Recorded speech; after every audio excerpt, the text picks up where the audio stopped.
Vous avez eu peur là-haut, sérieusement, quand vous étiez là-haut, là, sur la Lune? Vous avez eu peur? Of what? De quoi?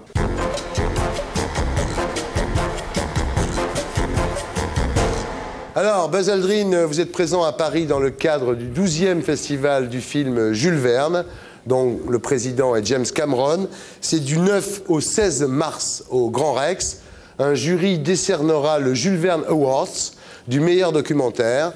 Et le 11 mars, il y a une nuit thématique, Nuit du ciel et de l'espace, où vous étiez l'invité spécial.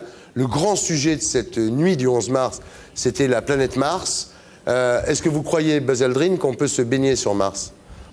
Oh, je ne pense pas qu'on puisse y baigner. Ouais. La glace au pôle de Mars est en dessous du sol, peut-être, mais certainement pas de cette façon-là. Dommage. En tous les cas, vous pensez qu'il faut aller sur Mars et vous êtes persuadé qu'un jour, l'homme se dispersera sur les différentes planètes et que la Terre restera la planète de la Genèse. Je crois que les êtres humains doivent, à un stade dans l'avenir, devront s'établir, aller habiter en dehors de la Terre. De manière à ce que, si un jour la Terre devait être amenée à être détruite, qu'il y ait une possibilité de survie de notre civilisation. Et nous avons cette responsabilité-là à l'égard des générations à venir. Alors voilà, c'est très impressionnant de vous recevoir, Buzz Aldrin. Vous êtes pour nous un vrai héros. Vous êtes le vétéran du premier alunissage en 1969, la mission Apollo 11. Vous êtes un petit peu un héros, comme dans les légendes antiques. Il y avait Ulysse, les héros de Homère. Vous dites les minutes les plus exaltantes de ma mission furent la descente en module vers la Lune. Parce qu'à ce moment-là, quand vous quittez le vaisseau spatial et que le module, le LEM, descend vers la Lune, à un moment, il y a une panne d'ordinateur, je crois, non? Heureusement, l'ordinateur n'a pas eu une panne complète. Simplement, il y avait une légère surcharge et nous avions du mal à avoir nos affichages normaux. Donc c'est vrai que ça a un petit peu distrait notre attention. Mais un contrôleur à Houston, très intelligemment, a compris où était le problème et très rapidement, il nous a dit « tout va bien ». Vous pouvez y aller. Il était acceptable que nous y allions, que nous alunissions. C'est vrai que ça a duré un peu plus longtemps que prévu. On était un petit peu à l'écart. Il nous manquait un peu de carburant. Oui, c'était juste. Oui. Nous n'avions plus que 15 secondes de carburant.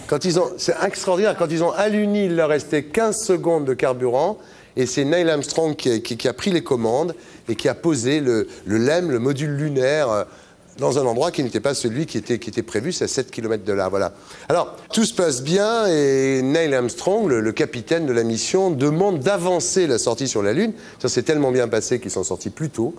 Et quand évidemment, on pose le pied sur le sol lunaire, il a cette phrase qui restera pour l'éternité gravée. Un petit pas pour l'homme, un bond de géant pour l'humanité.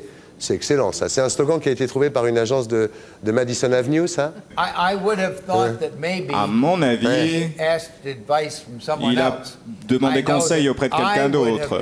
Je sais que personnellement, en tout cas, j'aurais demandé conseil à quelqu'un d'autre si ça avait été... C'est moi qui avais dû le faire. Le premier qui descend, c'est Neil Armstrong. Et quand vous le rejoignez, quelques instants plus tard sur le sol lunaire, votre première remarque, c'est de dire « c'est une magnifique désolation ». C'est pas du tout un endroit où on aimerait rester, la Lune, hein. C'est pas sympathique. Il n'y a pas un bistrot, rien. Il n'y a rien. Tout est gris. Vous dites tout est gris, c'est que des différents gris. À vrai dire, c'est la plus belle phrase qui me soit venue à l'esprit pour expliquer ces extrêmes, c'est-à-dire cet accomplissement incroyable, cet exploit, et puis le côté désolé parce qu'il n'y avait aucune vie, simplement différentes nuances de gris. La seule couleur qu'on voyait, c'était la couleur que nous amenions avec nous.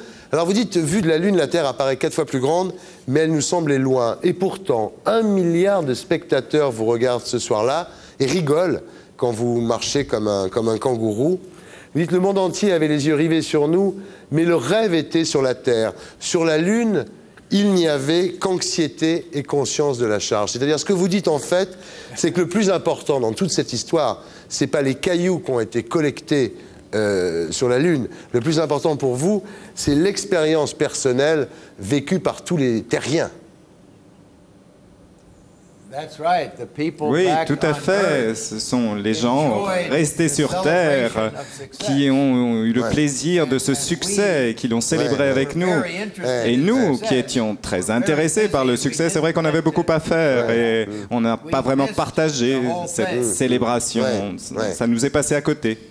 Oui, c'est vrai que tout le monde se souvient de ce qu'il faisait ce jour-là. C'est-à-dire que tout le monde sur la Terre, qui était vivant à ce moment-là, dit « j'étais à tel endroit avec telle personne ». C'est un moment qui a fédéré toute l'humanité. C'est extraordinaire. Je crois que moi aussi, je m'en souviendrai pour l'éternité. Tu te rends compte ? La frustration de celui qui reste dans la cabine, qui fait partie de l'équipe et qui n'y va pas. Le troisième, il n'est pas descendu, lui, oui. Il y en a un qui n'est pas descendu, oui. Bah oui. Et lui, il est arrivé deuxième. Alors, c'est bien deux, c'est une grande course quand même. C'est bien, oui. Non, mais c'est vrai que cette convergence comme ça sur vous, à ce moment-là, cette nuit-là, donne à ce voyage une dimension spirituelle extraordinaire, bien au-delà de l'exploit technique, d'une certaine façon. C'est vrai, c'est vous qui avez dit ça, mais vous avez raison. J'avais le sentiment qu'il fallait exprimer les remerciements pour le succès de cet alunissage. Et sans le dire à d'autres, à cette époque-là, c'est vrai que je me suis servi, j'ai fait la communion, vous savez, avec une hostie, oui, alors un calice. Oui, bien sûr. Vous avez emporté dans le module lunaire un mini-accessoire de communion, c'est-à-dire un calice et une hostie. Un signe ostentatoire. Voilà, un signe ostentatoire. Et une fois sur la Lune, vous communiez après avoir demandé une minute de silence à la base de Houston. Et pourtant, votre ardeur religieuse de l'époque, donc, n'est pas sortie renforcée, mais plutôt diminuée par ce voyage. Je crois que c'est vrai que la réflexion a été amenée à maturité et j'ai vu les choses de façon plus large. Je crois que mes opinions sur la religion, la spiritualité sont nettement plus larges. Elles englobent toute l'humanité, plus que par le passé. Peut-être je ne me concentre plus sur une religion ou une secte donnée. C'est bien donc. Ceci étant, au retour, Buzz Aldrin, vous avez eu un certain nombre de problèmes, hein, des malaises, une dépression, traitement psychologique et puis aussi l'alcoolisme. Et vous dites que ça a été plus dur de sortir de l'alcool que d'aller sur la Lune. C'est probablement ce que j'ai vécu de plus difficile. Mais récemment, j'ai fêté les 25 ans de ma sobriété.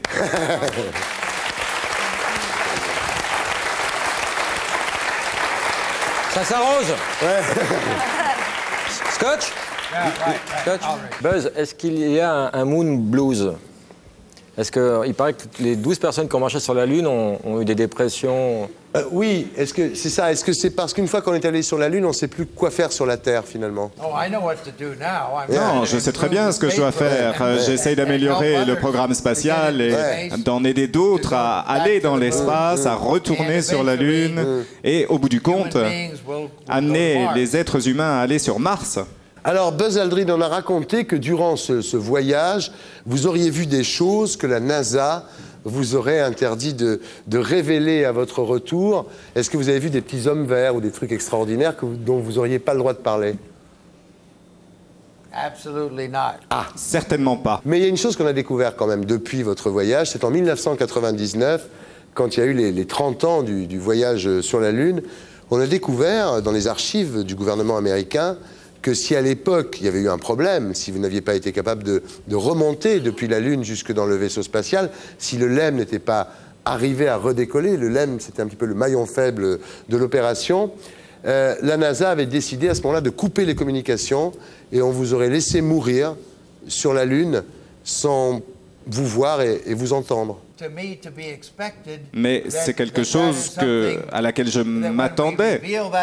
Au moment où c'est révélé au public, évidemment, le public a dit « Oh là là, ils ont pensé à ça ». Ils ont pensé que vous pourriez mourir, donc ils couperaient les communications. Et puis le président, évidemment, il lui avait préparé un discours qui devait dire en cas d'échec.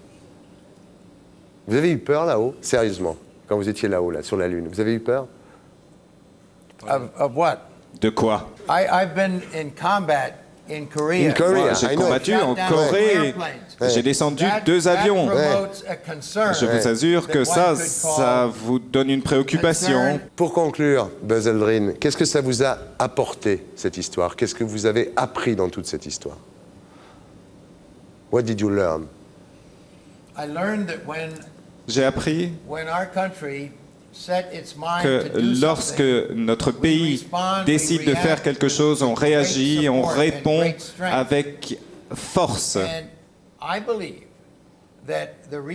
Et je crois que la raison pour laquelle nous sommes allés sur la Lune, c'était de battre les Russes. Parce que le monde était menacé par le communisme soviétique et leurs armements nucléaires. Et je crois qu'ils se sont rendus compte au moment où nous sommes arrivés sur la Lune avant eux qu'ils n'allaient pas pouvoir continuer comme cela. Les choses commençaient... L'Union soviétique commençait à faiblir à ce moment-là. Puis plus tard, lorsque notre président a lancé un défi à la Russie dans le domaine de la défense, les systèmes de défense, en utilisant l'espace, la Russie s'est aperçue qu'elle ne pouvait tout simplement pas être à la hauteur. Mais tout cela remonte à l'époque où nous sommes arrivés sur la Lune les premiers. Et c'est un des éléments les plus importants. D'une certaine manière, la paix dans le monde, aujourd'hui, elle est liée au fait que nous sommes allés sur la Lune. Buzz Aldrin, est-ce que vous préférez les Américains quand ils vont sur la Lune ou quand ils envahissent l'Irak? Je suis fier de mon pays. Quels que soient les choix faits, j'appuie nos dirigeants. Je crois qu'ils comprennent la situation qui prévaut dans le monde et ils savent ce qu'il faut faire. Nous voulons la paix dans le monde. Nous sommes allés sur la Lune dans un esprit de paix pour l'humanité tout entière. Nous sommes allés en Irak dans un esprit de paix pour l'humanité tout entière. Je ne vais pas discuter avec vous. Non, parce qu'il a marché sur la Lune, on va pas le faire. Exactement. Et pour être sûr de ne rien rater de Inarditube, abonnez-vous et mettez un pouce bleu.